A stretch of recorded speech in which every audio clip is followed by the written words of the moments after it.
what is the future for the Muslim world? Is gloom and despair. It's interesting. These two words, or three words, gloom and despair, were articulated both by my friend, the former Vice President of America, Al Gore, whom I met soon after the elections, after I was free, and my Sheikh Yusuf Al-Akharadawi, who called me and said, Anwar, these were years of gloom and despair. And Al Gore said, you know, the Muslim world, when it comes to democratic reform or democratic accountability, is all gloom and despair.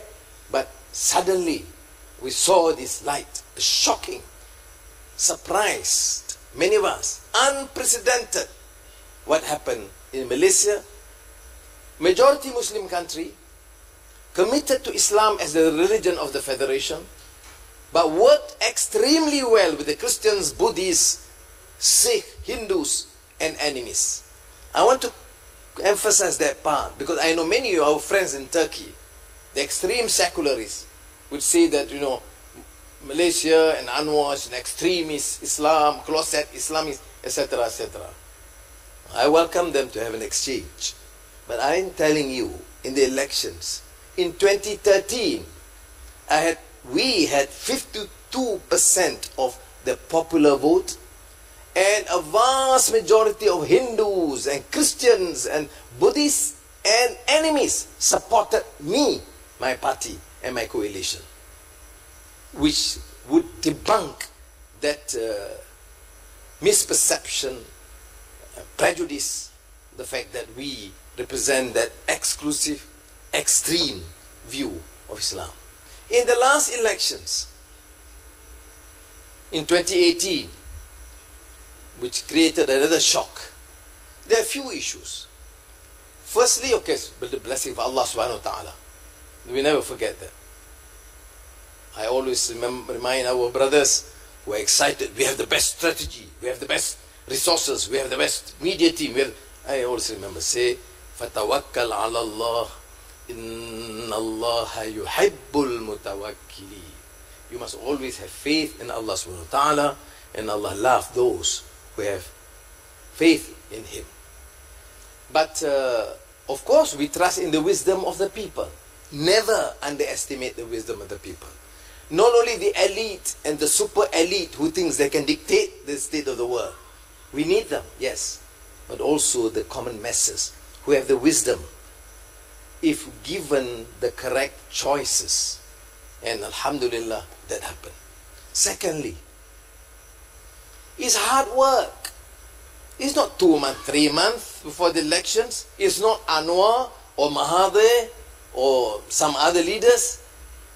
It's 20 years of struggle, in and out of jail, many beaten, injured, some had to struggle on their own, deprived of jobs, etc. But they struggle because they have faith in the values of freedom, democracy, and ridding the country of endemic corruption and abuse of power. Third, forgiveness and compassion. Sheikh Qaradawi wrote a long letter to me saying that, you are prepared to forgive what you have endured, not only me, but Aziza, my wife, who happens to be my boss now. She is Deputy Prime Minister. I'm just an ordinary citizen. I refuse to take any position in government or any job. So I'm just Anwar, a citizen of Malaysia. Now, but when we named official function, I remember the king also laughed, and Mahathir also was tickled because they announced the arrival of Right Honourable Deputy Prime Minister Dr. Wan Azizah Ismail, accompanied by his spouse, her spouse, Anwar Ibrahim. So that's my status now, a good spouse. Now, but the third point is also important. There is a willingness to forgive. I told my brothers and sisters when I started work and trying to learn, because I studied, grew up from an elite English public school in Malaysia, patterned on the Eton of the East, the Malay college, and everything was English and proper and prompt.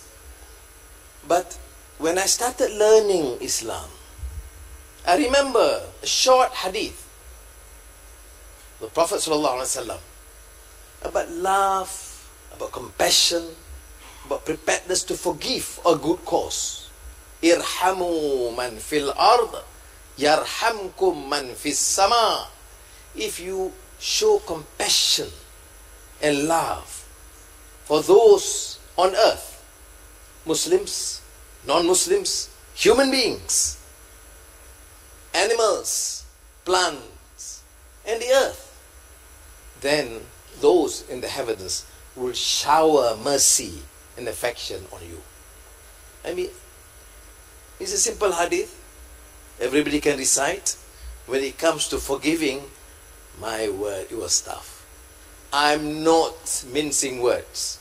I'm not saying this because I think politically it is correct to say. I'm saying to forgive what I had to endure, 6 years of imprisonment, being beaten, assaulted to near death, injuring my back, wasn't easy. But I thank Allah it did happen. When Mahathir first appeared, wanted to see me, I said, thank you very much, I forgive. But I was not keen. Why do I need to meet him? But then when he insisted, he came to court, because we can't visit, no visitors in prison, except my wife and my children. He came to court and discussed. It was very painful. My children cried, cannot understand why their papa have to work with this man. But when Mahathir explained, he said it was a mistake. He said, I should not have sacked you. We have a problem now with the Prime Minister, Najib. The country is now not performing economically. People are facing hardships. Corruption becomes a culture.